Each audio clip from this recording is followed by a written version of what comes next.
കൃഷ്ണ കൃഷ്ണ ഹരേ ഹരേ ഹരേ രാമ രാമ രാമ ഹരേ ഹരേ ഹരേ കൃഷ്ണ കൃഷ്ണ കൃഷ്ണ ഹരേ ഹരേ ഹരേ രാമ രാമ രാമ ഹരേ ഹരേ ഹരേ കൃഷ്ണ കൃഷ്ണ കൃഷ്ണ ഹരേ ഹരേ ഹരേ രാമ രാമ രാമ ഹരേ ഹരേ.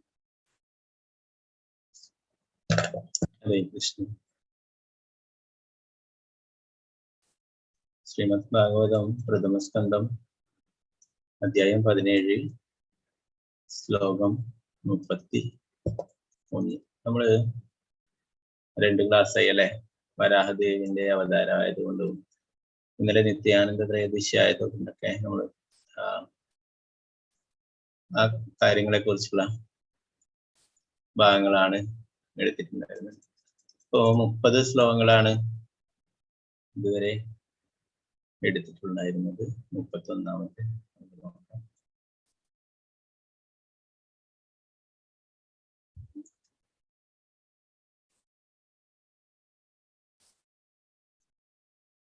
ഹരേ കൃഷ്ണ. കാണാലോ, സ്ക്രീന് കാണാൻ പറ്റുന്നുണ്ടോ എല്ലാവർക്കും? ഹരേ കൃഷ്ണ. ഓക്കെ, അത് നമ്മൾ 30 വരെയല്ലേ എടുത്തിട്ടുണ്ടായിരുന്നല്ലേ? ശരി. ഹരേ കൃഷ്ണ. ഓം നമോ ഭഗവതേ വാസുദേവായ. ഓം നമോ ഭഗവതേ വാസുദേവായ. ഓം നമോ ഭഗവതേ വാസുദേവായ. രാജോവാച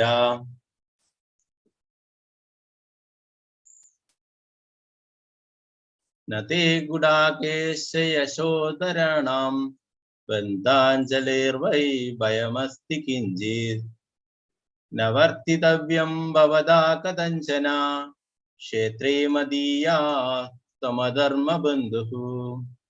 രാജോവാച നതേ ഗുഡാകേശ യശോധരാണാം ബന്ധാഞ്ജലിർവൈ ഭയമസ്തി കിഞ്ചിത് നവർത്തിതവ്യം ഭവതാ കദശന ക്ഷേത്രേ മദീയേ ത്വമധർമ്മബന്ധുഃ. രാജോവാച നതേ ഗുഡാകേശ യശോധരാണാം ബന്ധാഞ്ജലിർവൈ ഭയമസ്തി കിഞ്ചിത് നവർത്തിതവ്യം ഭവതാ കദഞ്ചന ക്ഷേത്രേ മദീയേ ത്വമധർമ്മബന്ധുഃ.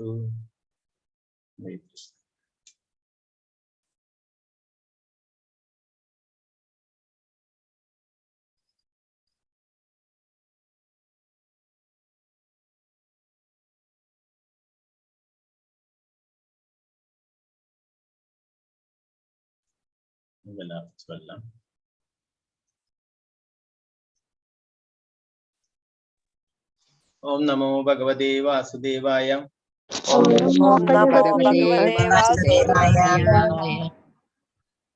രാജോവാച നതേ ഗുഡാകേശ യശോധരാണാം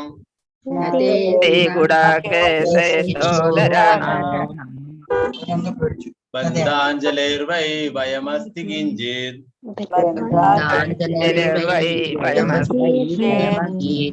നവർത്തിതവ്യം ഭവതാ കദഞ്ചന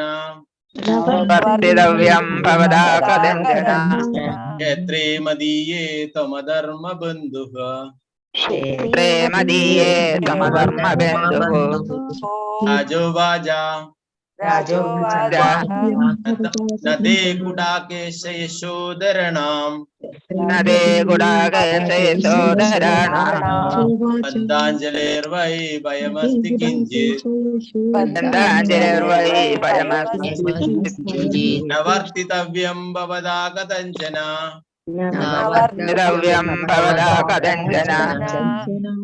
ക്ഷേത്രേ മദീയേ ത്വമധർമ്മബന്ധുഃ. ക്ഷേത്രേ മദീയേ ത്വമധർമ്മബന്ധുഃ. ഹരേ കൃഷ്ണ പ്രഭുജി.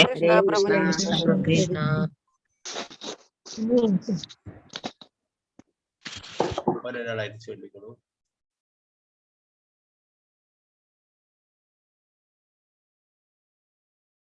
ശാരദ നായർ മാതാജി. ഹരേ കൃഷ്ണ മാതാജി. ചൊല്ലിക്കോളൂ മാതാജി. ഹരേ കൃഷ്ണ പ്രഭുജി. ഹരേ കൃഷ്ണ. ഓം നമോ ഭഗവതേ വാസുദേവായ. രാജോവാച നദേ ഗൂഢകേശ യശോധരാണാം ബദ്ധാഞ്ജലിർവൈ ഭയമസ്തി കിഞ്ചിത് ന വർത്തിതവ്യം ഭവതാ കദർജന ക്ഷേത്രേ മദീയതമധർമ്മ ബന്ധു. ഹരേ കൃഷ്ണ പ്രഭുജി. ഹരേ കൃഷ്ണ. സീതാരാമനുണ്ണി മാതാജി ഹരേ കൃഷ്ണ മാതാജി ചൊല്ലിക്കൊള്ളു. ഹരേ കൃഷ്ണ പ്രഭുജി. ഹരേ ഓം കൃഷ്ണ. നമോ ഭഗവതേ വാസുദേവായ. രാജോവാച നദേ കുടകേശായ ശോധരാണാം പദ്ധാഞ്ജലൈർവൈ ഭയമസ്തി കിഞ്ചിത് ന വർത്തിതവ്യം ഭവതാ കഥാഞ്ജന ക്ഷേത്രേ മദീയേ ത്വധർമ്മ ബന്ധുഃ. ഹരേ കൃഷ്ണ പ്രഭുജി. ഹരേ കൃഷ്ണ മാതാജി. സുവർണപ്രഭ മാതാജി ചൊല്ലിക്കൊള്ളു മാതാജി. ഹരേ കൃഷ്ണ. ഹരേ കൃഷ്ണ പ്രഭുജി. ഹരേ കൃഷ്ണ. ഓം നമോ ഭഗവതേ വാസുദേവായ. രാജോവാച നതേ ഗുഢാകേശ യശോധരണാം ബദ്ധാഞ്ജലേർവൈ ഭയമസ്തി കിഞ്ചിത് ന വർത്തിതവ്യം ഭവതാ കഥഞ്ജന ക്ഷേത്രേ മദീയേ ത്വമധർമ്മ ബന്ധുഃ. ഹരേ കൃഷ്ണ പ്രഭുജി. ഹരേ കൃഷ്ണ മാതാജി. വിജയനാണ് മാതാജി ഹരേ കൃഷ്ണ മാതാജി ചൊല്ലിക്കൊള്ളു മാതാജി. ഹരേ കൃഷ്ണ പ്രഭുജി. ഹരേ കൃഷ്ണ. ഓം നമോ ഭഗവതേ വാസുദേവായ. രാജോവാച നദേ കുടാകേശ യശോധരണാം ബന്ധാഞ്ജലിർവൈ ഭയമസ്തി കിഞ്ചിത് ന വർത്തിതവ്യം ഭവതാ കഥഞ്ജന ക്ഷേത്രേ മദീയേ ത്വമധർമ്മ ബന്ധുഃ. ഹരേ കൃഷ്ണ പ്രഭുജി. ഹരേ കൃഷ്ണ മാതാജി. മാലതി മാതാജി ഹരേ കൃഷ്ണ മാതാജി ചൊല്ലിക്കൊള്ളു. ഹരേ കൃഷ്ണ പ്രഭുജി. ഹരേ കൃഷ്ണ. ഓം നമോ ഭഗവതേ വാസുദേവായ. നതേ ഗുഡാകേശ യശോധരണാം ബദ്ധാഞ്ജലിർവൈ ഭയമസ്തി കിഞ്ചിത് ന വർത്തിതവ്യം ഭവതാ കഥഞ്ജന ക്ഷേത്രേ മദീയേ ത്വമധർമ്മ ബന്ധോ. ഹരേ കൃഷ്ണ പ്രഭുജി. ഹരേ കൃഷ്ണ മാതാജി. ശാരദാജി നമ്പൂതിരി മാതാജി ഹരേ കൃഷ്ണ മാതാജി ഹരേ കൃഷ്ണ പ്രഭുജി. ചൊല്ലിക്കൊള്ളു. ഹരേ കൃഷ്ണ. ഓം നമോ ഭഗവതേ വാസുദേവായ. രാജോവാച നതേ ഗുഡാകേശ യശോധരണാം ബദ്ധാഞ്ജലിർവൈ ഭയമസ്തി കിഞ്ചിത് ന വർത്തിതവ്യം ഭവതാ കഥഞ്ജന ക്ഷേത്രേ മദീയേ ത്വമധർമ്മ ബന്ധുഃ. ഹരേ കൃഷ്ണ പ്രഭുജി. ഹരേ കൃഷ്ണ മാതാജി. സതിദേവി അമ്മ മാതാജി ഹരേ കൃഷ്ണ മാതാജി ചൊല്ലിക്കൊള്ളു. ഹരേ കൃഷ്ണ പ്രഭുജി. ഹരേ കൃഷ്ണ. ഓം നമോ ഭഗവതേ വാസുദേവായ. രാജോവാച നദേ കുടാകേശ യശോധരാണാം ബന്ധാഞ്ജലിർവൈ ഭയമസ്തി കിഞ്ചിത് ന വർത്തിതവ്യം ഭവതാ കഥഞ്ജന ക്ഷേത്രേ മദീയേ ത്വമധർമ്മ ബന്ധുഃ. ഹരേ കൃഷ്ണ പ്രഭുജി. ഹരേ കൃഷ്ണ. ശോഭപ്രതി മാതാജി ഹരേ കൃഷ്ണ മാതാജി ചൊല്ലിക്കൊള്ളു. ഹരേ കൃഷ്ണ പ്രഭുജി. ചൊല്ലിക്കൊള്ളു. ഓം നമോ ഭഗവതേ വാസുദേവായ. രാജോവാച നതേ കുടകേശ യശോധരണാം ബന്ധാഞ്ജലിർവൈ ഭയമസ്തി കിഞ്ചിത് ന വർത്തിതവ്യം ഭവതാ കഥഞ്ജന ക്ഷേത്രേ മദീയേ ത്വമധർമ്മ ബന്ധുഃ. ഹരേ കൃഷ്ണ. ഹരേ കൃഷ്ണ മാതാജി. ബിന്ദുഭവനമ്മ മാതാജി ഹരേ കൃഷ്ണ മാതാജി ചൊല്ലിക്കൊള്ളു. ഹരേ കൃഷ്ണ പ്രഭുജി. ഹരേ കൃഷ്ണ. ഓം നമോ ഭഗവതേ വാസുദേവായ. നതേ ഗുഡാകേശ യശോധരണാം ബദ്ധാഞ്ജലിർവൈ ഭയമസ്തി കിഞ്ചിത് ന വർത്തിതവ്യം ഭവതാ കഥഞ്ജന ക്ഷേത്രേ മദീയേ ത്വമധർമ്മ ബന്ധുഃ. ഹരേ കൃഷ്ണ പ്രഭുജി. ഹരേ കൃഷ്ണ മാതാജി.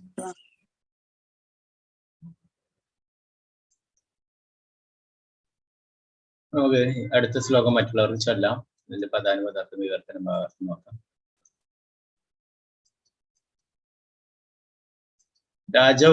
രാജാവ് പറഞ്ഞു അല്ല തേ നിങ്ങളുടെ ഗുഡാകേശ അർജുനൻ. അർജുനന്റെ വേറൊരു പേരാണ് ഗുഡാകേശൻ. യശധരണാം കീർത്തി പാരമ്പര്യമുള്ള നമ്മുടെ ബദ്ധാഞ്ജലി കൂപ്പുകൈകളോട് കൂടിയ ഒരുവനെ വൈ തീർച്ചയായും ഭയം അസ്ഥി അവിടെയാകുന്നു കിഞ്ചിത് നാമമാത്രമായി പോലും ഇല്ല വർത്തിതവ്യം ജീവിക്കാൻ അനുവദിക്കുക ഭവത അങ്ങാൽ കഥഞ്ചന എല്ലാവിധത്തിലും ക്ഷേത്രേ ഭൂമിയിൽ അഥവാ സ്ഥലത്ത് മതിയെ എന്റെ രാജ്യത്ത് ത്വം നീ അധർമ്മ ബന്ധു അധർമ്മത്തിന്റെ മിത്രം. രാജാവ് ഇപ്രകാരം പറഞ്ഞു, ഞാൻ അർജുനന്റെ കീർത്തി പാരമ്പര്യമുള്ളവനാണ്. ആകയാൽ കൂപ്പുകൈകളോടെ നമ്മെ ശരണം പ്രാപിച്ച നീ നിന്റെ ജീവനെ കുറിച്ച് ഓർത്ത് ഭയപ്പെടേണ്ട. എന്നാൽ അധർമ്മ ബന്ധുവായ നീ എന്റെ രാജ്യത്ത് വസിക്കുവാൻ പാടുള്ളതല്ല. അപ്പൊ ആരാണ് അർജുനന്റെ അടുത്ത് എല്ലാം മറന്നുപോയോ? കുറെ 2 ദിവസം എടുക്കാതുണ്ട്. ആരാണ് അർജുനന്റെ അടുത്ത് കൂപ്പുകൈയായിട്ട് നിൽക്കുന്നത്? ഹരേ കൃഷ്ണ. അതെ, കലിപുരുഷൻ. ഓക്കെ, അതെ, കലി സത്വമാണ് കൂപ്പുകൈകളോടെ നിൽക്കുന്നത്. ഹരേ കൃഷ്ണ. അപ്പൊ പറയുന്നു, എന്താണ്, ഭയപ്പെടേണ്ട ആവശ്യമില്ല അല്ലെ. നമ്മൾ നേരത്തെ ഇതിന്റെ മുന്നത്തെ ശ്ലോകത്തിൽ പറഞ്ഞു, എന്താണ്, ആ അഭയം പ്രാപിച്ച ഒരാളെ പോലും അങ്ങനെ സംരക്ഷിക്കാതെ വിടില്ല. അങ്ങനെയാണ് അവരുടെ, എന്താ പറയാ, ആര് തന്നെ ആയാലും, യുധിഷ്ഠിര മഹാരാജാവായാലും ആ പരമ്പരയിലുള്ളവരൊക്കെ അങ്ങനെയായിരുന്നു. അതുപോലെ തന്നെ പരീക്ഷിത്ത് മഹാരാജാവും തൻ്റെ അടുക്ക കൂപ്പുകൈകളുമായിട്ട് സംരക്ഷണത്തിനായിട്ട് എന്താണ് ആവശ്യപ്പെട്ടപ്പോൾ സംരക്ഷണം നൽകാം എന്ന് പറയുകയുണ്ടായി. എന്നാൽ ഇവിടെ അധർമ്മ ബന്ധുവാണെന്ന് പറയുന്നത് അല്ലെ, കലിപുരുഷൻ അധർമ്മത്തിന്റെ ബന്ധുവാണ്. അതുകൊണ്ട് ഈ രാജ്യത്ത് വസിക്കുവാൻ പാടുള്ളതല്ല. ഭാവാർത്ഥം ശ്രീല പ്രഭുപാദിക്ക് ജയം. സർവ്വവിധ അധർമ്മങ്ങളുടെയും മിത്രമായ കലിസത്വം കീഴടങ്ങുന്ന പക്ഷം അവന് മാപ്പ് നൽകേണ്ടതാകുന്നു. എന്നാൽ ഒരു കാരണവശാലും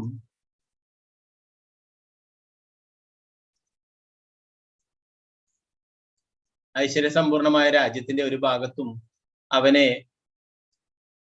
വസിക്കുവാൻ അനുവദിച്ചുകൂടാ. യാതൊരുവിധ സ്വാർത്ഥ താല്പര്യങ്ങളും കൂടാതെ ലോകക്ഷേമത്തിനായി കുരുക്ഷേത്ര യുദ്ധത്തിന് യഥാർത്ഥ കാരണക്കാരനായ പരമദിവ്യോത്തമ പുരുഷൻ ശ്രീകൃഷ്ണ ഭഗവാന്റെ വിശ്വസ്ത പ്രതിനിധികളായിരുന്നു പാണ്ഡവർ. മഹാരാജാവ് യുധിഷ്ഠിരനെ പോലുള്ള ഒരു ഉത്തമ രാജാവും പരീക്ഷിത്ത് മഹാരാജാവിനെ പോലുള്ള അദ്ദേഹത്തിന്റെ പിൻഗാമികളും ലോകം ഭരിക്കണമെന്നും ശ്രീകൃഷ്ണ ഭഗവാൻ ആഗ്രഹിച്ചു. ആകയാൽ പരീക്ഷിത്ത് മഹാരാജാവിനെ പോലെ കർത്തവ്യബോധമുള്ള ഒരു രാജാവ് പാണ്ഡവരുടെ സത്കീർത്തിയുടെ വിലയിൽ സ്വരാജ്യത്ത് അധർമ്മ ബന്ധുവിനെ വളരുവാൻ അനുവദിക്കില്ല. രാജ്യത്ത് അഴിമതി നിർമ്മാർജ്ജനം ചെയ്യാനുള്ള ഏക വഴി ഇതല്ലാതെ മറ്റൊന്നുമല്ല. അധർമ്മത്തിന്റെ മിത്രങ്ങളെ രാജ്യത്തു നിന്നും തുടച്ചു നീക്കണം. ഇത് രാജ്യത്തെ തീർച്ചയായും അഴിമതി വിമുക്തമാക്കും. ചില പ്രഭുപാദിക്ക് ജയം. നമുക്ക് 32ാമത്തെ ശ്ലോകം നോക്കാം.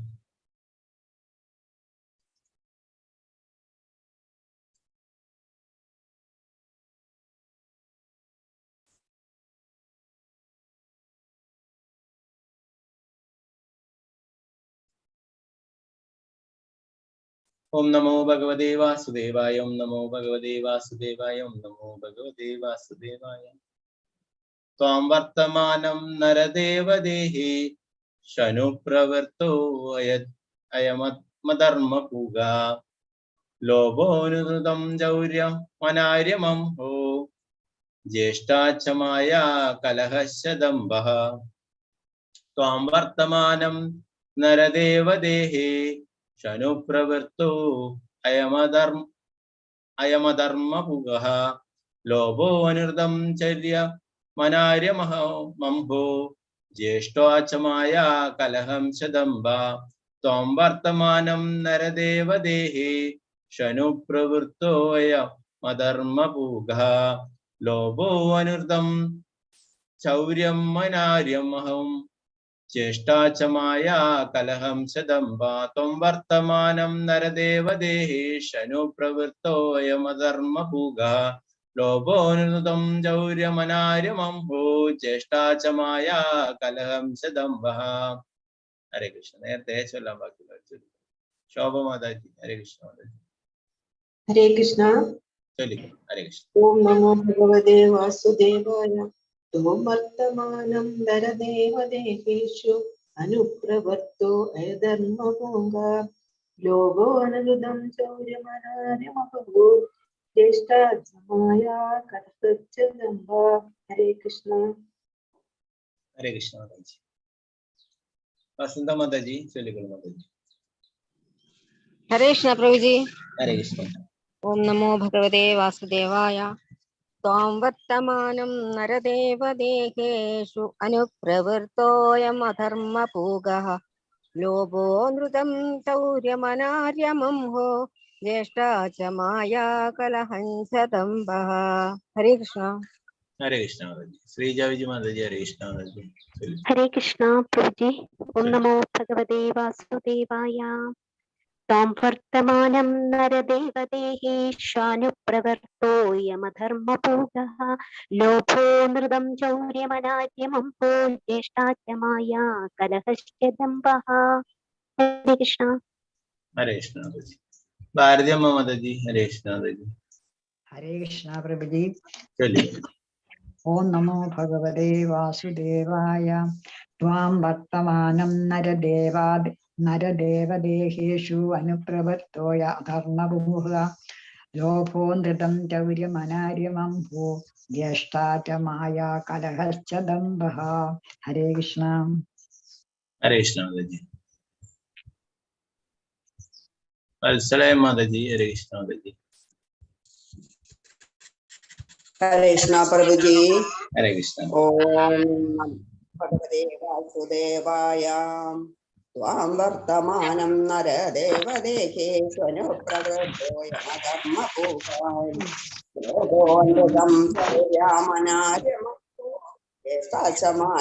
കലഹശ്ച ദംഭ. ഹരേ കൃഷ്ണ പ്രഭുജി. ഹരേ കൃഷ്ണ മാതാജി.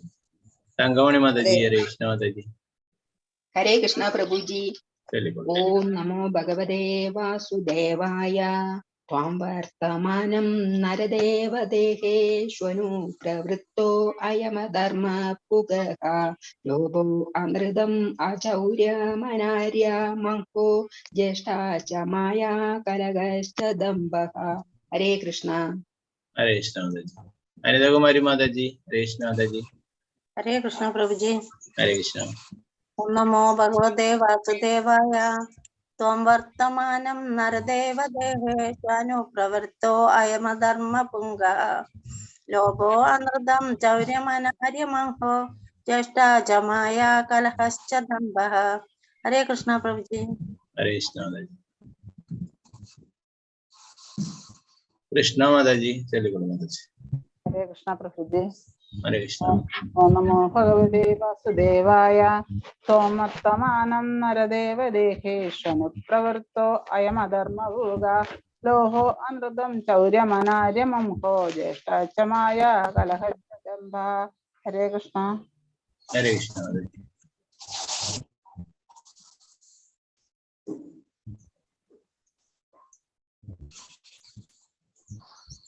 മറ്റുള്ളവർക്ക് അടുത്ത ശ്ലോകം ചൊല്ലാം. നമുക്ക് ഈ ശ്ലോകത്തിന്റെ പദാനുപദാർത്ഥ വിവർത്തനം നോക്കാം.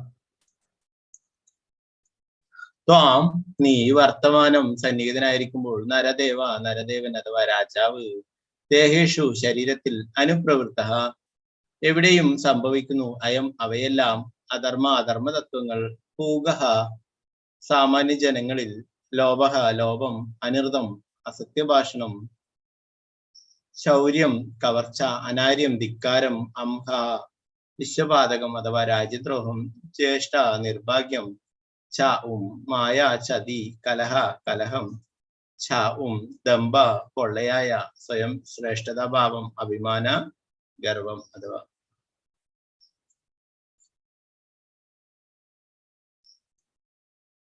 വിവർത്തനം ഭാവാർത്ഥമേസി ഭക്തിവേദാന്ത സ്വാമി ശ്രീല പ്രഭുപാദകി ജയ്. കലിസത്വത്തെ അധർമ്മത്തെ നരദേവനായി അഥവാ രാജാവായി വാഴാൻ അനുവദിക്കുന്ന പക്ഷം അത്യാർത്ഥി വഞ്ചകത്വം അസത്യഭാഷണം കൊള്ള കവർച്ച ധിക്കാരം രാജ്യദ്രോഹം നിർഭാഗ്യം കലഹം അഭിമാനഗർവം മുതലായ അധാർമിക തത്വങ്ങൾ നിശ്ചയമായും വർദ്ധമാനമാകും. ഭാവാർത്ഥം ശ്രീല പ്രഭുപാദകി ജയ്. നാം മുമ്പ് പ്രസ്താവിച്ച പോലെ വൈരാഗ്യം അഥവാ തപസ് ശുദ്ധി ദയ സത്യസന്ധത എന്നീ ധർമാനുശാസനങ്ങൾ ഏതു മതവിശ്വാസിക്കും അനുവർത്തിക്കാവുന്നതാണ്. ഹിന്ദു മതത്തിൽ നിന്നും ഇസ്ലാം മതത്തിലേക്കോ ഇസ്ലാമിൽ നിന്നും ക്രിസ്തു മതത്തിലേക്കോ ക്രിസ്തു മതത്തിൽ നിന്നും മറ്റേതെങ്കിലും മതത്തിലേക്കോ മാറേണ്ട ആവശ്യമില്ല. ധർമാനുശാസനങ്ങൾ അനുവർത്തിക്കാത്ത ധർമ്മ ഭ്രഷ്ടനായി തീരേണ്ട ആവശ്യമില്ല. ഭാഗവത ധർമ്മം ധർമാനുശാസനങ്ങളെ അനുവർത്തിക്കാൻ പ്രേരിപ്പിക്കുന്നു. ധർമാനുശാസനങ്ങൾ സ്ഥിരപ്പെട്ടതോ ഏതെങ്കിലും ഒരു പ്രത്യേക വിശ്വാസത്തിന്റെ ക്രമീകൃത തത്വങ്ങളോ ആ വിശ്വാസത്തിന്റെ അധികൃതർ മുന്നോട്ട് വെക്കുന്ന ചോദ്യം ചെയ്യപ്പെട്ടുകൂടാത്ത മതവിശ്വാസ തത്വങ്ങളോ അല്ല. അത്തരം നിയമവ്യവസ്ഥകൾ കാലദേശങ്ങൾക്കനുസരിച്ച് വ്യത്യാസപ്പെട്ടേക്കാം. എന്നാൽ മതത്തിന്റെ ഉദ്ദേശ ലക്ഷ്യങ്ങൾ പ്രാപ്തമാക്കിയെന്ന് ഒരുവൻ ഉറപ്പിക്കേണ്ടതാകുന്നു അഥവാ നിരീക്ഷിക്കേണ്ടതാകുന്നു. യഥാർത്ഥ തത്വങ്ങൾ സംപ്രാപ്തമാക്കാതെ സ്വന്തം മതനിഷ്ഠയിലും നിയത വ്യവസ്ഥകളിലും ഉറച്ചു നിൽക്കുന്നത് നന്നല്ല.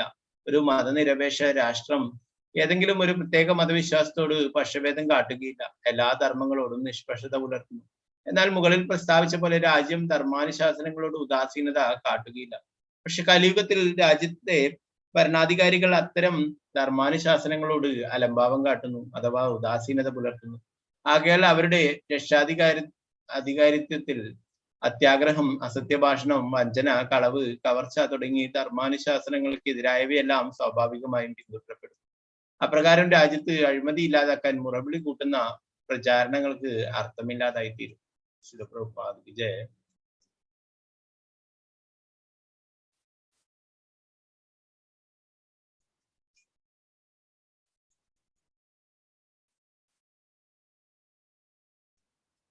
മുപ്പത്തി മൂന്നാമത്തെ ശ്ലോകം.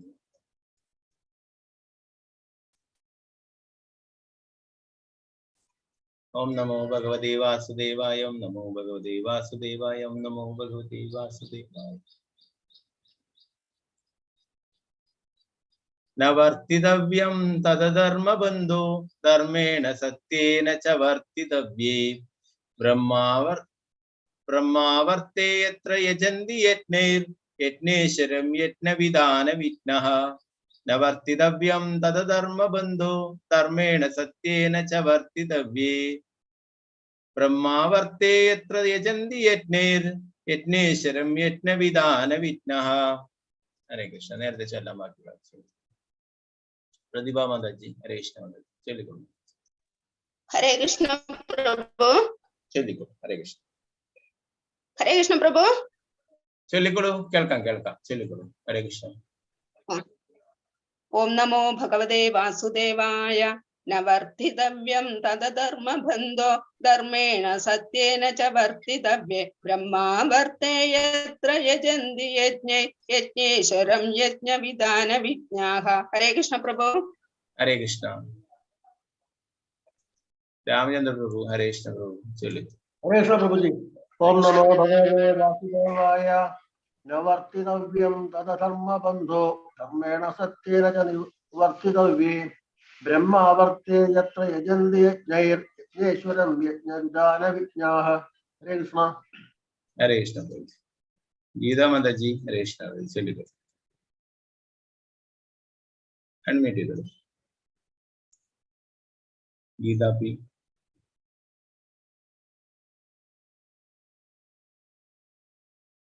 ഓക്കെ. നെറ്റ്വർക്ക് പ്രശ്നം. അനിതാണ് കൃഷ്ണ മാതാജി ചൊല്ലിക്കൊള്ളു.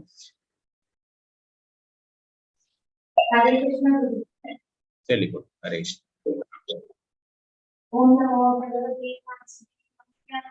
ന വർത്തിതവ്യം തദധർമ്മബന്ധോ ബ്രഹ്മാവർത്തേ യത്ര യജന്തി യജ്ഞേശ്വരം യജ്ഞവിധാന വിഘ്നഃ. ഹരേ കൃഷ്ണ പ്രഭു. ഹരേ കൃഷ്ണ മാതാജി. ഗിരിജാസുകുമാരൻ മാതാജി. ഹരേ കൃഷ്ണ മാതാജി അൺമ്യൂട്ട് ചെയ്തോളൂ. ഹരേ കൃഷ്ണ പ്രഭുജി. ഓം നമോ ഭഗവതേ വാസുദേവായ. ന വർത്തവ്യം തദർത്ഥബന്ധോ ധർമ്മേണ സത്യേന ച വർത്തിതവ്യേ ബ്രഹ്മാവർത്തേ യത്ര യജന്തി യജ്ഞേശ്വരം യജ്ഞവിധാന വിജ്ഞാഃ. ഹരേ കൃഷ്ണ. ഹരേ കൃഷ്ണ മാതാജി. രമാബായി മാതാജി. ഹരേ കൃഷ്ണ മാതാജി. ഹരേ കൃഷ്ണ പ്രഭുജി. ഓം നമോ ഭഗവതേ വാസുദേവായ. ന വർത്തിതവ്യം തദധർമ്മബന്ധോ ധർമ്മേണ സത്യേന ച വർത്തിതവ്യേ ബ്രഹ്മാവർത്തേ യത്ര യജന്തി യജ്ഞേശ്വരം യജ്ഞവിധാന വിജ്ഞാഃ. ഹരേ കൃഷ്ണ പ്രഭുജി. ഹരേ കൃഷ്ണ മാതാജി. ഡോക്ടർ വിജയകുമാരി മാതാജി. ഹരേ കൃഷ്ണ ചൊല്ലിക്കൊള്ളു. ഹരേ കൃഷ്ണ പ്രഭുജി. ശരി. ഓം നമോ ഭഗവതേ വാസുദേവായ. ന വർത്തിതവ്യം തദധർമ്മബന്ധോ ധർമ്മേണ സത്യേന ച വർത്തിതവ്യേ ബ്രഹ്മാവർത്തേ യത്ര യജന്തി യജ്ഞേശ്വരം യജ്ഞവിധാന വിജ്ഞാഃ. ഹരേ കൃഷ്ണ പ്രഭുജി. ഹരേ കൃഷ്ണ മാതാജി. ഗീതാ പി മാതാജി. ഹരേ കൃഷ്ണ മാതാജി. ഹരേ കൃഷ്ണ പ്രഭു. ചൊല്ലിക്കൊള്ളു. ഹരേ കൃഷ്ണ. ഓം നമോ വാസുദേവായ. ന വർത്തിതവ്യം തദധർമ്മബന്ധോ ധർമ്മേണ സത്യേന ച വർത്തിതവ്യേ ബ്രഹ്മാവർത്തേ യത്ര യജന്തി യജ്ഞേശ്വരം യജ്ഞവിധാന വിജ്ഞാഃ. ഹരേ കൃഷ്ണ പ്രഭുജി. ഹരേ കൃഷ്ണ.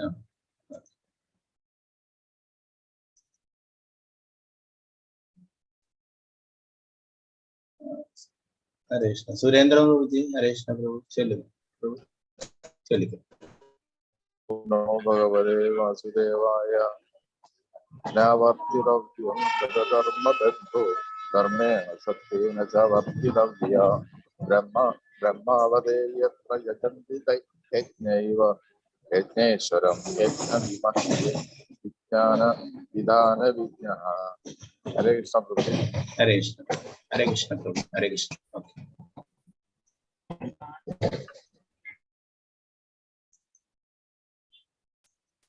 ഓക്കെ, നമുക്ക് ഇതിന്റെ പദാനുപദാർത്ഥ വിവർത്തനം ഭാവാർത്ഥം നോക്കാം.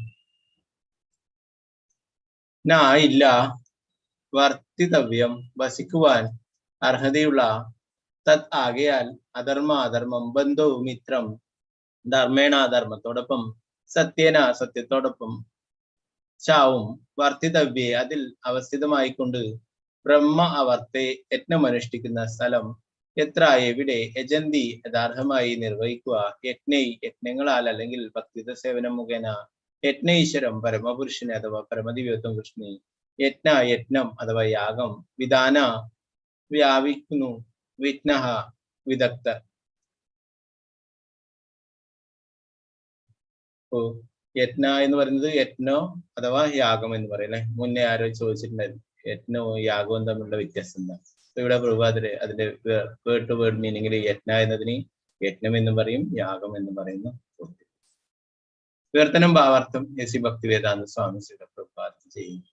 ആകയാൽ ഹേ അധർമ്മ ബന്ധുവേ, പരമദിവ്യോത്തമ പുരുഷന്റെ സംതൃപ്തിക്കായി സത്യസന്ധമായും ധർമാനുശാസനങ്ങൾ അനുസരിച്ചും നിപുണന്മാരാൽ അഥവാ ഋഷി ശ്രേഷ്ഠന്മാരാൽ യജ്ഞങ്ങൾ അനുഷ്ഠിക്കുന്ന സ്ഥലത്ത് വസിക്കുവാൻ നീ അർഹനല്ല.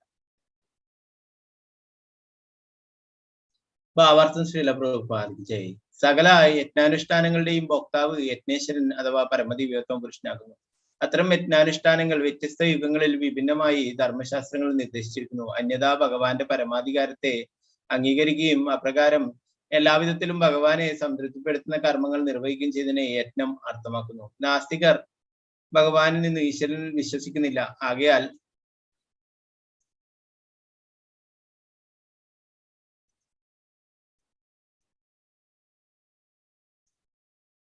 അവർ ഭഗവത് സംതൃപ്തിക്കായി യാതൊരുവിധ യജ്ഞങ്ങളും അനുഷ്ഠിക്കുന്നില്ല. ഭഗവാന്റെ പരമാധികാരത്തെ അംഗീകരിക്കുകയും അപ്രകാരം യജ്ഞം അനുഷ്ഠിക്കുകയും ചെയ്യുന്ന ഏതൊരു സ്ഥലത്തെയും രാജ്യത്തെയും ബ്രഹ്മാവർത്തം എന്ന് അഭിസംബോധന ചെയ്യുന്നു. ലോകത്തിന്റെ വിവിധ ഭാഗങ്ങളിൽ വിഭിന്ന രാജ്യങ്ങളുണ്ട്. മാത്രമല്ല ഓരോ രാജ്യത്തും പരമദിവ്യോത്തമ പുരുഷനെ സംതൃപ്തിപ്പെടുത്താനായി വ്യത്യസ്തങ്ങളായ യജ്ഞാനുഷ്ഠാനങ്ങൾ ഉണ്ടാവാം. എന്നാൽ ഭഗവാനെ തൃപ്തിപ്പെടുത്താനുള്ള സംപ്രീതമാക്കാനുള്ള മുഖ്യ ഉപായം കേന്ദ്ര ആശയം ശ്രീമദ് ഭാഗവതത്തിൽ ഖണ്ഡിതമായി തീർച്ചപ്പെടുത്തിയിരിക്കുന്നു, വിശദമാക്കിയിരുന്നു. അത് സത്യനിഷ്ഠമാകുന്നു. ധർമ്മത്തിന്റെ അടിസ്ഥാന തത്വം സത്യനിഷ്ഠയും സർവധർമ്മങ്ങളുടെയും ആത്യന്തിക ലക്ഷ്യം ഭഗവാനെ തൃപ്തിപ്പെടുത്തുകയുമാകുന്നു, അഥവാ ഭഗവത് പ്രീതിയാകുന്നു. കലിയുഗത്തിൽ യജ്ഞത്തിന്റെ മഹത്തായ പൊതു സൂത്രവാക്യം സങ്കീർത്തന യജ്ഞമാകുന്നു. യജ്ഞ നടപടികളെ എപ്രകാരം പ്രചരിപ്പിക്കണമെന്ന് അറിയാവുന്ന വിദഗ്ധരുടെ അഭിപ്രായമാണത്. ശ്രീ ചൈതന്യ മഹാപ്രഭു ഈ യജ്ഞാനുഷ്ഠാന മാർഗത്തെക്കുറിച്ച് പ്രഭാഷണം നടത്തി. മാത്രവുമല്ല സങ്കീർത്തന യജ്ഞം എന്ന യജ്ഞാനുഷ്ഠാന നടപടി കലിസത്വത്തെ തുരത്താനും കലിയുഗത്തിന്റെ സ്വാധീന പ്രഭാവത്താൽ കഷ്ടപ്പെടുന്ന മാനവരാശിയെ രക്ഷിക്കാനും എവിടെയും ലോകത്തിന്റെ ഏതു ഭാഗത്തും അനുഷ്ഠിക്കാമെന്നും ഈ ശ്ലോകത്തിൽ നിന്നും മനസ്സിലാക്കാം. ശ്രീല പ്രഭുപാദയ്ക്ക് ജയ്. നാരായണം നമസ്കൃത്യ നരം ചൈവ നരോത്തമം ദേവീം സരസ്വതിം വ്യാസം തതോ ജയമുദിരേ. നഷ്ടപ്രായേഷു ഭദ്രേഷു നിത്യം ഭാഗവത സേവയാ ഭഗവതി ഉത്തമ ശ്ലോകേ ഭക്തിർഭവതി നൈഷ്ഠി. മുഖം കരോതി വാചാലം പങ്കും ലങ്കായതേ ഗിരിമിത്രുപാതമഹം വന്ദേ ശ്രീഗുരു ദീനധാരിണം പരമാനന്ദ മാധവം. ശ്രീ ചൈതന്യേശ്വരം നമോ വിഷ്ണുപാദായ കൃഷ്ണപൃഷ്ഠായ ഭൂതലേ ശ്രീമതേ ഭക്തിവേദാന്ത സ്വാമിന്യതി നാമിനി നമസ്തേ സാരസ്വതീ ദേവി ഗൗരവാണി പ്രചാരിണി നിർവിശേഷ ശൂന്യവാദി പാശ്ചാത്യ ദേശധാരിണി. ജയ ശ്രീകൃഷ്ണ ചൈതന്യ പ്രഭു നിത്യാനന്ദ ശ്രീ അദ്വൈത ഗദാധര ശ്രീവാസാദി ഗൗരഭക്തവൃന്ദ. ഹരേ കൃഷ്ണ കൃഷ്ണ കൃഷ്ണ ഹരേ ഹരേ, ഹരേ രാമ രാമ രാമ ഹരേ ഹരേ. प्रभुपाद की जय, गुरु महाराज की जय, निताय गौर प्रेमानंद हरि।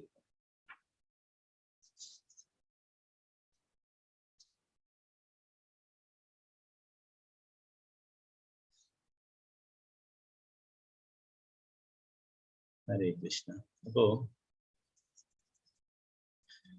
ഇവിടെ പരീക്ഷിത്ത് മഹാരാജാവ് പറയുന്നതാണ് നമ്മൾ പറഞ്ഞത് അല്ലെ, അർജുനന്റെ കീർത്തി പാരമ്പര്യമുള്ളവനാണ്. അതുകൊണ്ട് കൂപ്പുകൈകളോടെ നമ്മെ സ്വയം ശരണം പ്രാപിച്ച നീ ഇനി നിന്റെ ജീവനെ കുറിച്ച് ഓർത്ത് ഭയപ്പെടേണ്ട. എന്നാൽ അധർമ്മബന്ധുവായ നീ എന്റെ രാജ്യത്ത് വസിക്കുവാൻ പാടുള്ളതല്ല. കലിസത്വത്തെ നേരത്തെ വധിക്കുവാനായിട്ട് വാളെടുക്കുകയുണ്ടായി പരീക്ഷിത്ത് മഹാരാജാവ് അല്ലെ. എന്നാൽ ഇവിടെ എന്താ ശരണം പ്രാപിച്ചത് കൊണ്ട് തന്നെ അദ്ദേഹത്തെ വധിക്കാതെ വിടുന്നു. എന്നാൽ പറയുന്നു അധർമ്മത്തിന്റെ ബന്ധുവാണ് നീ എന്ന് അല്ലെ. കലിസത്വം, കലിപുരുഷൻ അധർമ്മങ്ങൾ നടക്കുന്നിടക്കാണ് വസിക്കുക എന്ന് നമ്മൾ നേരത്തെ പറയുകയുണ്ടായി അല്ലെ. അതുകൊണ്ട് തന്നെ പരീക്ഷത്തിന്റെ ഭരണത്തില് അങ്ങനെയുള്ള അധർമ്മ പ്രവൃത്തികളൊന്നും ഉണ്ടായിരുന്നില്ല ആ രാജ്യത്ത്. അതുകൊണ്ട് നിനക്ക് എന്റെ രാജ്യത്ത് വസിക്കുവാൻ പാടുള്ളതല്ല എന്ന് ഇവിടെ പറയും.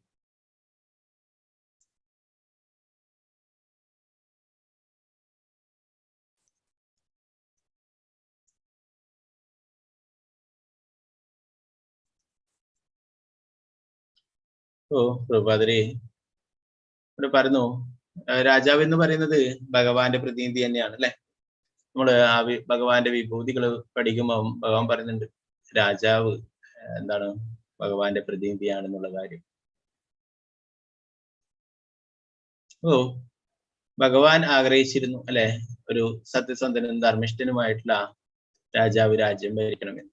അതുകൊണ്ടാണ് ആ പരീക്ഷിത്ത് മഹാരാജാവിനെ ഭഗവാൻ സംരക്ഷിക്കുകയുണ്ടായി. ഉത്തരയുടെ ഗർഭത്തിൽ വെച്ച് തന്നെ സംരക്ഷിക്കുകയുണ്ടായി. ആ അവസാനത്തെ എന്താ പറയാ, ആ പരമ്പരയിൽ അവസാനത്തെ കണ്ണിയെയും ഇല്ലാതാക്കാനായിട്ടാണ് അശ്വത്ഥമാസ്ത്രം അയച്ചിട്ടുണ്ടായിരുന്നത് അല്ലെ. എന്നാൽ ഭഗവാൻ ആ ബ്രഹ്മാസ്ത്രത്തിൽ നിന്നും കുട്ടിയെ സംരക്ഷിക്കുകയുണ്ടായി.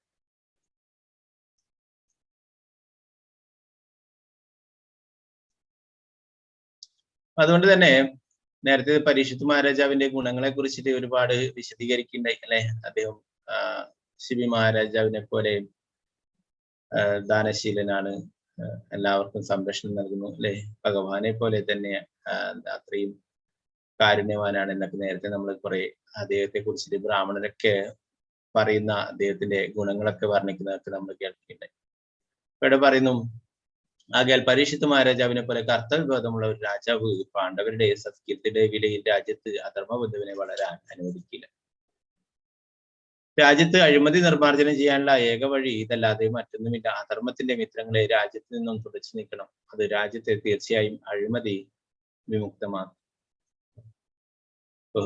നമ്മുടെ രാജ്യത്തു നിന്നൊക്കെ എന്താണ് അഴിമതി ഇല്ലാതാക്കണ്ടെങ്കില് ആദ്യം അധർമ്മത്തിന്റെ മിത്രങ്ങളൊക്കെ രാജ്യത്ത് നിന്നും തുടച്ചു നീക്കണം. നമ്മുടെ രാജ്യത്ത് യഥേഷ്ടം കലിപുരുഷന് വസിക്കാനുള്ള അവസരങ്ങൾ ചെയ്തുകൊണ്ടേയിരിക്കണം. സർക്കാരൊക്കെ കുറെ അതിന് എന്താ പറയാ കുറെ സഹായങ്ങളൊക്കെ ചെയ്തിട്ട് മദ്യശാലകൾ തുറക്കാനായിട്ട് യഥേഷ്ടം അനുവാദങ്ങൾ നൽകുന്നു. അതുപോലെ തന്നെ അറവുശാലകൾ തുടങ്ങാനായിട്ട് നല്ല രീതിയിൽ അല്ലെ. നമുക്കറിയാം വെജിറ്റബിൾസ് ഒക്കെ റോഡ് സൈഡിൽ ഓവുചാലിന്റെ അടുത്തൊക്കെ കിട്ടിയിട്ടായിരിക്കും വിൽപ്പന ചെയ്യുന്നുണ്ട്, ഷോപ്പിലല്ലാതെ അല്ലെ. എന്നാല് ഇങ്ങനെയുള്ള മൃഗങ്ങളൊക്കെ കശാപ്പ് ചെയ്യാനായിട്ട് നല്ല ടൈൽസ് ഒക്കെ ഒട്ടിച്ച് നല്ല കെട്ടിടങ്ങളൊക്കെ നിർമ്മിച്ച് അവര് മന്ത്രിമാർ തന്നെ ഉദ്ഘാടനം ചെയ്തിട്ട് അതിനൊക്കെ സൗകര്യങ്ങളാക്കുന്നു മൃഗങ്ങളെ കശാപ്പ് ചെയ്യാനായിട്ട്.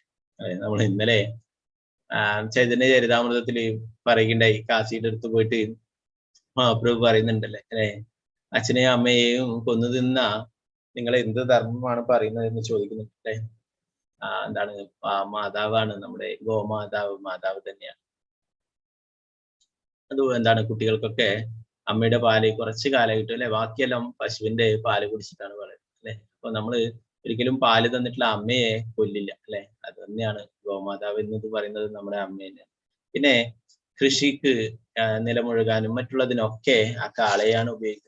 കൃഷിക്ക് എല്ലാ ധാന്യങ്ങളും മറ്റുള്ളതൊക്കെ പഴങ്ങളും പച്ചക്കറികളൊക്കെ ഉണ്ടാക്കാനായിട്ട് നിലമുഴുകാനും മറ്റുള്ളതിനൊക്കെ കൃഷിക്ക് വേണ്ടിയിട്ട് ആ കാളയെ ഉപയോഗിക്കുന്നു അല്ലെ. ആ കാളയും അതിനെയും കൊല്ലരുത്, അതും അച്ഛനാണെന്ന് പറഞ്ഞപ്പോ ചൈതന്യ മഹാപ്രഭു പറയുന്നുണ്ട്, അച്ഛനെയും അമ്മയെയും കൊല്ലുന്ന നിങ്ങൾ എന്ത് സംസ്കാരമാണ് പറയുന്നത്, എന്ത് ധർമ്മമാണ് പറയുന്നത് എന്നുള്ള കാര്യം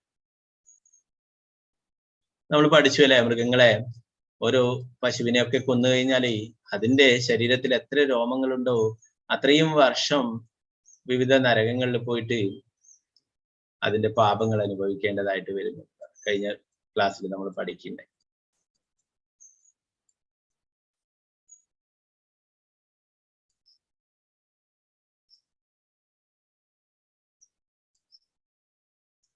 32-ാമത്തെ ശ്ലോകത്തിൽ പറയുന്നു, കലിസത്വത്തെ അധർമ്മത്തെ നരദേവനായി അഥവാ രാജാവായി വാഴാൻ അനുവദിക്കുന്ന വർഷം അത്യാർത്ഥി, വഞ്ചകത്വം, അസത്യഭാഷണം, കൊള്ള, കവർച്ച, അധികാരം, രാജ്യദ്രോഹം, നിർഭാഗ്യം, കലഹം, അഭിമാനഗർവം മുതലായ അധാർമിക തത്വങ്ങൾ നിശ്ചയമായും വർധനമാകും. ഇപ്പോ കലിക്ക് രാജാവായിട്ട് വാഴാനായിട്ട് യഥേഷ്ടം വിഹരിക്കാനായിട്ട് അവസരം നൽകുകയാണെങ്കിൽ ഇങ്ങനെയുള്ള മോശം കാര്യങ്ങളൊക്കെ ആയിരിക്കും രാജ്യത്തിൽ ഉണ്ടാവും അല്ലെ. നമുക്കറിയാം നമ്മുടെ രാജ്യത്തൊക്കെ ഈ പറഞ്ഞിട്ടുള്ള എല്ലാ കാര്യങ്ങളും നമ്മുടെ രാജ്യത്ത് നടക്കലാണ്. വഞ്ചകത്വം, അസത്യഭാഷണം, കൊള്ളയും, കവർച്ചയും, ധിക്കാരവും അല്ലെ, അങ്ങനെ എല്ലാ തരത്തിലുള്ള കാര്യങ്ങളും ഉണ്ട്. ഈ കലിയുഗത്തിന്റെ പേര് തന്നെ കലഹത്തിന്റെയും കാപട്യത്തിന്റെയും യുഗമാണ്. അപ്പോ അത് ഇല്ലാതാക്കണമെങ്കിൽ എന്താണ് ചെയ്യേണ്ടത്? കലിക്ക് വസിക്കാനുള്ള അവസരങ്ങൾ നമ്മൾ നൽകാതിരിക്കും. പ്രഭാതർ ഇതിന്റെ ഭാവാർത്ഥത്തിൽ പറയുന്നു,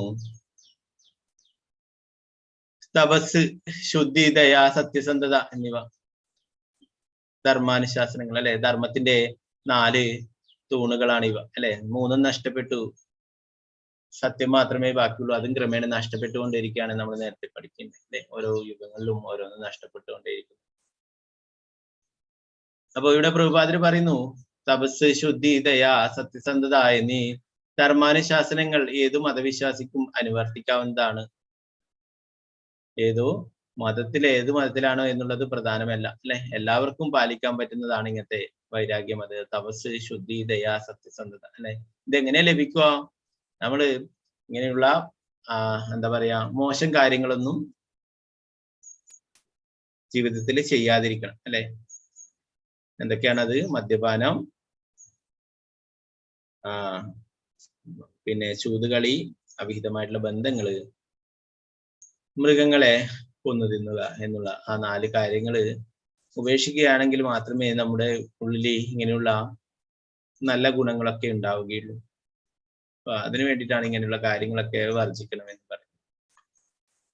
അപ്പോ മതം ഏതാണെന്നുള്ളതല്ല പ്രശ്നം അല്ലെ. എല്ലാവരും ഈ കാര്യങ്ങള് അനുസരിച്ച് ജീവിക്കണം, ഇങ്ങനെയുള്ള ഗുണങ്ങൾ വളർത്തിയെടുക്കണമെന്ന് പ്രഭുപാദർ ഇവിടെ പറയുന്നു.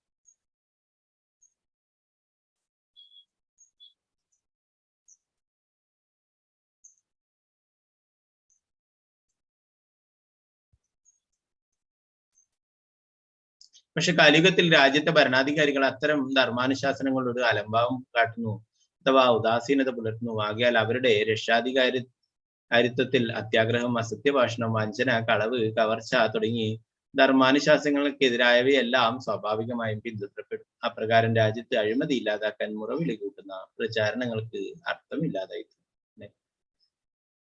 ആദ്യം ഭരിക്കുന്നവർ തന്നെ നല്ല ആൾക്കാരായിരിക്കും അല്ലെ. അവരെ എങ്ങനെയാണോ അതനുസരിച്ചിട്ടാണ് പ്രജകളും ഒക്കെ അതുപോലെ പെരുമാറും അല്ലെ. അവര് നല്ല സ്വാത്വികരായിട്ട് നല്ല രീതിയിൽ പ്രജകളൊക്കെ സംരക്ഷിക്കണം അല്ലെ. എന്നാൽ മാത്രമേ പ്രജകളും നല്ലതാവുള്ളൂ അല്ലെ. അവരൊക്കെ അങ്ങനെയുള്ള ആരാണോ സംരക്ഷണം നൽകേണ്ടത് അത് തന്നെയാണ്. കലിയുഗത്തിലെ പ്രധാന ലക്ഷണങ്ങളായിട്ട് കലിയുഗത്തിന്റെ ഓരോരോ സവിശേഷതകൾ വർണ്ണിക്കുമ്പോൾ പറയുന്നുണ്ട്, വേലി തന്നെ വിളവ് തിന്നുക എന്നുള്ള കാര്യം കലിയുഗത്തിൽ നടക്കുന്നതാണ്. വേലി തന്നെ വിളവ് തിന്നുക അതെന്ന് പറയുന്നു. അതെന്താണ്? സംരക്ഷണം നൽകേണ്ടവർ തന്നെ ആൾക്കാരൊക്കെ വഞ്ചിക്കും. അപ്പോ അങ്ങനെയുള്ളവരാണ് സംരക്ഷണം നൽകേണ്ടത്. ഭരണാധികാരികളും അവരൊക്കെയാണ് എല്ലാവർക്കും അല്ലെ. പശുക്കൾ നമ്മൾ നേരത്തെ തന്നെ പറഞ്ഞു, ബ്രാഹ്മണർക്കും പശുക്കൾക്കും എല്ലാവർക്കും, എല്ലാ മനുഷ്യർക്കും, എല്ലാ ജീവജാലങ്ങൾക്കും സംരക്ഷണം നൽകണം. അവര് തന്നെ സംരക്ഷിക്കേണ്ടവര് തന്നെ യഥേഷ്ടം കൊല്ലുവാനും മറ്റും ദ്രോഹിക്കാനും ഒക്കെയുള്ള അനുമതി നൽകുകയാണെങ്കിൽ ഒരിക്കലും രാജ്യത്ത് എന്താ പറയാ നല്ല ഗുണങ്ങൾ കാണാനായിട്ട് സാധിക്കില്ല അല്ലെ. ഭഗവാന് പ്രിയപ്പെട്ടതാണ് ബ്രാഹ്മണരും പശുക്കളും. നമോ ബ്രഹ്മണ്യദേവായ ഗോബ്രാഹ്മണ ഹിതായ ജഗദ്ദായ കൃഷ്ണായ ഗോവിന്ദായ നമോ. ഭഗവാന്റെ പ്രണാമം മന്ത്രത്തിൽ തന്നെ പറയുന്നു. ഗോക്കൾക്കും ബ്രാഹ്മണരും ഭഗവാന് പ്രിയപ്പെട്ടവരാണ്. അവരെ ദ്രോഹിക്കുമ്പോഴേ ആ രാജ്യത്തിൽ ഒരിക്കലും നല്ല കാര്യങ്ങളൊന്നും കാണാനായിട്ട് സാധിക്കും. അതിന്റെ പ്രത്യാഘാതങ്ങൾ വളരെ വലുതായിരിക്കും. ഇവിടെ പറയുന്നു, അത്യാഗ്രഹം, അസത്യഭാഷണം, വഞ്ചന, കളവ്, കവർച്ച തുടങ്ങിയ ധർമാനുശാസനങ്ങൾക്കെതിരായവയെല്ലാം സ്വാഭാവികമായി പിന്തുടരും. അപ്രകാരം രാജ്യത്ത് അഴിമതി ഇല്ലാതാക്കാൻ മുറവിൽ കിട്ടുന്ന പ്രചരണങ്ങൾക്ക് അർത്ഥമില്ലാതായി. അഴിമതി നടത്താനായിട്ട് എന്താണ് പറയാ, എല്ലാവരും മത്സരിച്ചുകൊണ്ട് അഴിമതി നടത്തിക്കൊണ്ടിരിക്കുകയും അല്ലെ നമുക്ക് കാണാൻ പറ്റും. ഉദ്യോഗസ്ഥരായാലും മന്ത്രിമാരായാലും അവരൊക്കെ അല്ലെ. ഇതിനൊക്കെ ഇവിടെ ശിക്ഷ ലഭിക്കില്ല, എന്നാൽ ഈ യമരാജന്റെ തീർച്ചയായിട്ടും ശിക്ഷ ലഭിക്കും. ഓരോരോ കാര്യങ്ങൾ ഭഗവാന്റെ ധനം അമ്പലത്തിലൊക്കെ ശബരിമലയിലൊക്കെ 300 കോടി 350 കോടി 400 കോടി വരുമാനം അല്ലെ. ഇതൊക്കെ എവിടെയാ പോകുന്നത്? അവിടെ പോകുന്ന ആ ജനങ്ങൾക്ക് പ്രാഥമിക സൗകര്യങ്ങൾ നിർവഹിക്കാനുള്ള ശരിയായ സൗകര്യങ്ങൾ തന്നെയില്ല അല്ലെ. ഇതൊക്കെ എവിടെയാ കൊണ്ടുപോകുന്നു? ഇതൊക്കെ പലതരത്തിലും ദൂർത്തടിച്ചു തീർക്കുന്നു അല്ലെ. ഇതിനൊക്കെ ശ്രീമദ് ഭാഗവതത്തിൽ പറയുന്നു, ഭഗവാന്റെ ധനം അപഹരിക്കുന്നവൻ എത്രയോ ജന്മം, കോടിക്കണക്കിന് ജന്മം മലത്തിലെ പുഴുവായിട്ട് മാറും എന്ന് പറയുന്നു. മലത്തിലെ കൃമിയായിട്ട് മാറും. ഭഗവാന്റെ സമ്പത്ത് അവര് മലത്തിലെ കൃമിയായിട്ട് മാറും. അതുപോലെ തന്നെ രാഷ്ട്രത്തിൻ്റെതായാലും എന്താണ് പ്രജകളുടെ ആയാലും അവരുടെയൊക്കെ നികുതി പണം കൊണ്ടുള്ള ആ പണം ദൂർത്തടിക്കുകയും മറ്റുള്ള അനാവശ്യമായിട്ട് ചിലവാക്കുകയും അങ്ങനെയൊക്കെ ചെയ്യുമ്പം അതിന്റെ ഭവിഷ്യത്തുകൾ വളരെ വലുതാണ്. അതൊക്കെ തീർച്ചയായിട്ടും അനുഭവിക്കേണ്ടതായിട്ടും വരും.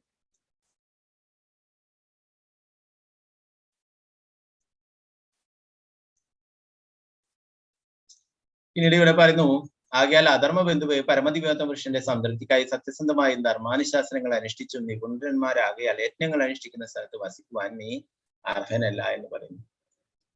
പരീക്ഷിത് മഹാരാജാവിന്റെ രാജ്യത്തില് ഭഗവാനെ തൃപ്തിപ്പെടുത്താനായിട്ട് യജ്ഞങ്ങളും മറ്റുള്ളതൊക്കെ അനുഷ്ഠിക്കുന്ന സ്ഥലം, അങ്ങനെയുള്ള സ്ഥലത്ത് നീ ഒരിക്കലും അധർമ്മത്തിന്റെ ബന്ധുവാണ്, നീ അധർമ്മങ്ങൾ നടക്കുന്നിടത്ത് പോയിട്ടാണ് വസിക്കേണ്ടത്, ഇവിടെ വസിക്കാൻ നിനക്ക് അർഹതയില്ല എന്ന് പറയുന്നു. ഭാവാർത്ഥത്തിൽ പ്രഭുപാദർ പറയുന്നു, എല്ലാ യജ്ഞാനുഷ്ഠാനങ്ങളുടെയും ഭോക്താവ് ഭഗവാനാണ് അല്ലെ. ഭോക്താരം യജ്ഞ തപസം സർവ്വലോക മഹേശ്വരം. നമ്മൾ പഠിച്ചു എല്ലാ യജ്ഞങ്ങളുടെയും തപസ്സുകളുടെ ഒക്കെ ഭോക്താവ് പരമാസ്വാദകൻ എന്ന് പറയുന്നത് ഭഗവാനെയാണ്. ഭഗവാനെ സംതൃപ്തനാക്കാനാണ് എല്ലാം ചെയ്യുന്നത്. എന്നാൽ ഭഗവാനിൽ വിശ്വാസമില്ലാത്തവര്, നാസ്തികര് ഭഗവാനിൽ വിശ്വസിക്കുന്നില്ല. അവരങ്ങനെയുള്ള യാതൊരു യജ്ഞങ്ങളൊന്നും അനുഷ്ഠിക്കുകയും ചെയ്യുന്നില്ല. ഭഗവാന്റെ പരമാധികാരത്തെ അംഗീകരിക്കുകയും അപ്രകാരം യജ്ഞം അനുഷ്ഠിക്കുകയും ചെയ്യുന്ന ഏതൊരു സ്ഥലത്തെയും രാജ്യത്തെയും ബ്രഹ്മാവർത്തം എന്ന് അഭിസംബോധന ചെയ്യുന്നു. പ്രഭുപാദരിയുടെ ഈ കലിയുഗത്തിൽ പറഞ്ഞിട്ടുള്ള ഒരേ ഒരു യജ്ഞം എന്ന് പറയുന്നത് നാമസങ്കീർത്തന യജ്ഞം മാത്രമാകുന്നു എന്ന് പറയും. സങ്കീർത്തന യജ്ഞം അത് മാത്രമേ കലിയുഗത്തിലാവുള്ളൂ അല്ലെ. മറ്റുള്ളതൊക്കെ എന്താ പറയാ, ഓരോ യുഗത്തിൽ പറഞ്ഞിട്ടുള്ളതാണ് അല്ലെ. അതിനെക്കുറിച്ച് ശ്രീമദ് ഭാഗവതത്തിൽ തന്നെ പറയുന്നുണ്ട്. ഹൃദേ യദ്യായതേ വിഷ്ണു ത്രേതായാം യജതോ മഹി ദ്വാപരേ പരിചര്യായാം കലോ തത്ഹരികീർത്തനാത്. സത്യയുഗത്തിൽ വിഷ്ണുവിനെ ധ്യാനിക്കുന്നതിലൂടെയും ത്രേതായുഗത്തിൽ യജ്ഞങ്ങൾ നിർവഹിക്കുന്നതിലൂടെയും ദ്വാപരയുഗത്തിൽ ഭഗവാന്റെ പാദപങ്കജങ്ങൾ സേവിക്കുന്നതിലൂടെയും നേടിയിരുന്ന ഫലങ്ങളെയെല്ലാം കലിയുഗത്തിൽ ഹരേ കൃഷ്ണ മഹാമന്ത്രം ജപിക്കുന്നതിലൂടെ മാത്രം നേടാൻ കഴിയും. ഇപ്പോ കലിയുഗത്തില് പറഞ്ഞിട്ടുള്ള ഒരേ ഒരു യജ്ഞം എന്ന് പറയുന്നത് ഭഗവാന്റെ തിരുനാമ ജപമാണെന്ന് പറയുന്നു. മറ്റുള്ളതെല്ലാം ഓരോരോ യുഗത്തിന് പറഞ്ഞിട്ടുള്ള യുഗധർമ്മമാണ് അല്ലെ. നമ്മൾ ഒരു ഭരണാധികാരി ഭരിക്കുമ്പം അവര് പറയുന്ന ആ നിയമങ്ങളാണ് അനുസരിക്കുക അല്ലെ. പഴയ കാലത്ത് ബ്രിട്ടീഷുകാർ പറഞ്ഞിട്ടുള്ള നിയമമാണ് നമ്മളിപ്പോ അനുസരിക്കാൻ അല്ലെ. അതേപോലെ ഓരോ യുഗത്തിനും യുഗധർമ്മം പറഞ്ഞിട്ടുണ്ട്. കലിയുഗത്തിലുള്ള യുഗധർമ്മം എന്ന് പറയുന്നത് തിരുനാമ സങ്കീർത്തനം, ഭഗവാന്റെ തിരുനാമ ജപം, നാമസങ്കീർത്തനം, ഇതാണ് പറഞ്ഞിട്ടുള്ളത്. വേറെ യാതൊരു വഴിയുമില്ല എന്ന് നമ്മൾ നേരത്തെ പഠിക്കില്ല അല്ലെ. ഹരേർ നാമ ഹരേർ നാമ ഹരേർ നാമൈവ കേവലം കലോ നാസ്തേവ നാസ്തേവ നാസ്തേവ ഗതിരന്യത. കലിയുഗത്തിൽ വേറെ യാതൊരു വഴിയുമില്ല, യാതൊരു വഴിയുമില്ല, യാതൊരു വഴിയുമില്ല അല്ലെ. ഒരേ ഒരു കാര്യം മാത്രമേ ചെയ്യുള്ളൂ, ഹരിയുടെ നാമം ജപിക്കുക, ഹരിയുടെ നാമം ജപിക്കുക, ഹരിയുടെ നാമം ജപിക്കുക. അപ്പോ അത് ആ നാമം നമ്മള് ചൈതന്യ ചരിതാമൃതത്തില് കഴിഞ്ഞ ക്ലാസ്സിൽ പഠിക്കണ്ടായി അല്ലെ. കലികാലേ നാമരൂപേ കൃഷ്ണാവതാർ. കലിയുഗത്തില് ഭഗവാൻ നാമത്തിന്റെ രൂപത്തിലാണ് അവതരിച്ചിട്ടുള്ളത്. ആ നാമത്തിലാണ് ഭഗവാന്റെ എല്ലാ ശക്തിയും. അതിനെ ജപിക്കാനായിട്ട് യാതൊരു നിയമനിബന്ധനയും ഭഗവാൻ പറയുന്നില്ല അല്ലെ. ചൈതന്യ മഹാപ്രഭുവിന്റെ ശിക്ഷാഷ്ടകത്തിൽ പറയുന്നു, നാംനാമകാരി ബഹുദാ നിജ സർവശക്തി തത്രാർപ്പിത നിയമിത സ്മരണേന കാല. ഭഗവാന്റെ തിരുനാമം ജപിക്കുന്നതിനായിട്ട് യാതൊരു നിയമനിബന്ധനകളുമില്ല. ഏത് കാലത്തും ഏത് സമയത്തും ഏത് സാഹചര്യത്തിലും എവിടെ വെച്ചും ജപിക്കാമെന്ന് പറയും. എന്തുകൊണ്ടാണ്? ഭഗവാന്റെ എല്ലാ ശക്തിയും ഭഗവാന്റെ തിരുനാമത്തിലാണ് ഉൾക്കൊള്ളിച്ചത്. അത് ഭഗവാൻ തന്നെയാണ്. ഭഗവാന്റെ തിരുനാമം എന്ന് പറയുന്നത് ഭഗവാൻ തന്നെയാണ്. ഇന്നലത്തെ ക്ലാസ്സിലൊക്കെ ചൈതന്യ ചരിതാമൃതം ക്ലാസ്സിൽ പറയുന്നുണ്ടായിരുന്നു അല്ലെ, കാശി, ഗൗരഹരി, നാരായണ, കൃഷ്ണ എന്നൊക്കെ വെറുതെ സംഭാഷണ മധ്യേ പറഞ്ഞു അല്ലെ. എന്നാൽ ഭഗവാൻ പറഞ്ഞു, നീ ഒരിക്കലെങ്കിലും നാരായണ, കൃഷ്ണ, ഹരി എന്നൊക്കെ പറഞ്ഞത് കൊണ്ട് നിന്റെ എത്രയോ ജന്മങ്ങളായിട്ടുള്ള എല്ലാ പാപങ്ങളും ഇല്ലാതായി എന്ന് പറയും. അപ്പോ ഭക്തിയോടും വിശ്വാസത്തോടും കൂടി ഭഗവാന്റെ തിരുനാമം ജപിക്കുകയാണെങ്കിൽ തീർച്ചയായിട്ടും ഭഗവാന്റെ എല്ലാ കാരുണ്യങ്ങളും. ഹരേ കൃഷ്ണ കൃഷ്ണ കൃഷ്ണ ഹരേ ഹരേ, ഹരേ രാമ രാമ രാമ ഹരേ ഹരേ. ഗ്രന്ഥരാജ് ശ്രീമദ് ഭാഗവതം की जय, श्री प्रभुपाद की जय, ഗ്രന്ഥരാജ് ഹരേ കൃഷ്ണ. പിന്നെ അടുത്ത ഭാഗങ്ങളിൽ എന്തെങ്കിലും സംശയങ്ങൾ ഉണ്ടെങ്കിൽ കയ്യെത്താം. സംശയങ്ങളൊന്നും ഇല്ലാത്തവർക്ക് എക്സിറ്റ് ആവാം. അടുത്ത ക്ലാസ്സിന് കയറണ്ടല്ലേ. ഹരേ കൃഷ്ണ. വാഞ്ചകൽപതരൂപശ്ച കൃപാസിന്ധുഭ്യഃ ച പതിതാനാം പാവനേഭ്യോ വൈഷ്ണവേഭ്യോ നമോ നമഃ. ഗൗരി വൈഷ്ണവ വൃന്ദ ജയ, ശ്രീ പ്രഭുപാദ് ജയ, ഗ്രന്ഥരാജ് ജയ. നിതായ് ഗൗര പ്രേമാനന്ദേ ഹരി. ഹരേ കൃഷ്ണ.